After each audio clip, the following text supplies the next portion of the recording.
ಅಶೋಕಣ್ಣ, ನೀವಿಬ್ರು ಯಾಕೆ ಬಂದ್ರಿ? ನಾವು ನಿಮ್ಮ ಹೋರಾಟ ನೋಡಿ ನೋಡಿ ನೋಡಿ ಫೇಸ್ಬುಕ್ ಅಲ್ಲಿ ಸೋಷಿಯಲ್ ಮೀಡಿಯಾದಲ್ಲಿ ನೋಡಿ ನೋಡಿ ಸಾಕಾಗಿದೆ. ಇದೆಲ್ಲ ಆಗದಿರೋ ಕತೆ. ನಾವೊಂದು ಆಪ್ಷನ್ ಕೊಟ್ಟಿದ್ದೀವಿ, ಜೆಡಿ ಕೊಟ್ಬಿಡಿ, ಆಗೋದಿಲ್ಲ ಇದೆಲ್ಲ. ಏನೋ ಸ್ವಲ್ಪ ಅಲ್ಪ ಸ್ವಲ್ಪ ದುಡ್ಡು ಮಾಡ್ಕೊಂಡು ಹೋಗಿ ಅವ್ರು ಗೌರ್ಮೆಂಟ್ ಅವ್ರು ಕೊಡೋದು ಯಾವಾಗಲೂ 2 ವರ್ಷಕ್ಕೋ 3 ವರ್ಷಕ್ಕೋ ನಮ್ಗೆ ಕೊಡಿ, ನಾವು ಸ್ವಲ್ಪ ಡೀಲ್ ಮಾಡ್ಕೊಡ್ತೀವಿ, ನಮಗೂ ಸ್ವಲ್ಪ ಕಮಿಷನ್ ಸಿಗ್ತದೆ, ನೀವು ಒಳ್ಳೆ ದುಡ್ಡು ಮಾಡ್ಕೊಂತೀರಾ, ಯೋಚನೆ ಮಾಡಿ ಒಂದ್ಸಲ.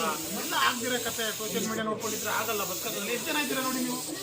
ಜನ ಇದ್ರೆ ಏನು ಮಾಡ್ತೀರಾ ಈಗ ನೀವು? ಸುಮಾರು ಎಕರೆ 2,500 ಎಕರೆ ಜಮೀನು ಹೋಗಿದೆ, ಇಲ್ಲಿ 25 ಜನ ಇದ್ದೀರಾ. ನೀವೇನು ಮಾಡ್ಕೊಳಕ್ಕಾಗಲ್ಲ. ಮುಗಿಸಿ ನಮ್ಮನ್ನು ಡೀಲ್ ಮಾಡಿ ಸಿಗೋಣ. ಮುಗಿಸಿ ಅಲ್ಲ, ನೀವು ಒಂದು 60 ಎಕರೆ ದೋಚ್ಕೊಂಡ್ಬಿಟ್ಟಿದ್ರೆ 1,000 ಕೋಟಿ ಮಾಡ್ಕೊಂಡ್ಬಿಡ್ತೀರಾ. ನೋಡ್ಬಿಟ್ಟು ನೋಡಿ ಏನು ಮಾಡ್ಕೊಂತೀರಾ? ಒಂದೊಂದು ಮನೆ, ಒಂದೊಂದು ಅಪಾರ್ಟ್ಮೆಂಟ್ 2-2 ಕೋಟಿ 3-3 ಕೋಟಿ ಮಾಡ್ತೀರಾ. ನಮ್ಗೊಂದು ಎಕರೆ ಕೊಡ್ತೀರಾ 3-3 ಕೋಟಿ ನೋಡಿ. ಇಲ್ಲಿ ಊಟ ಯೋಚನೆ ಮಾಡಿ.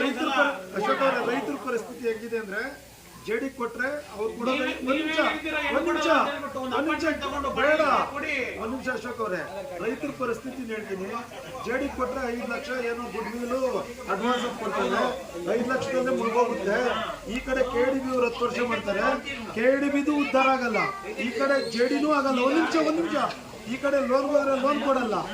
ಈ ಕಡೆ ಕೆಲವು ರೈತರು ಮನೆಗಳು ಗಂಡು ಮಕ್ಕಳಿಗೆ ಮದುವೆ ಮಾಡ್ಬೇಕಾಗಿರೋ ಜಮೀನು ಮಾಡ್ಬೇಕಾದ್ರೆ ಆ ಜಮೀನು ಮಾರಕ್ಕಾಗಲ್ಲ. ನೀವು ಕೊಡೋ 5 ಲಕ್ಷಕ್ಕೆ 50 ಗ್ರಾಮ್ ಬಂಗಾರ ಬರಲ್ಲ. ಇವತ್ತಿನ ಪರಿಸ್ಥಿತಿ.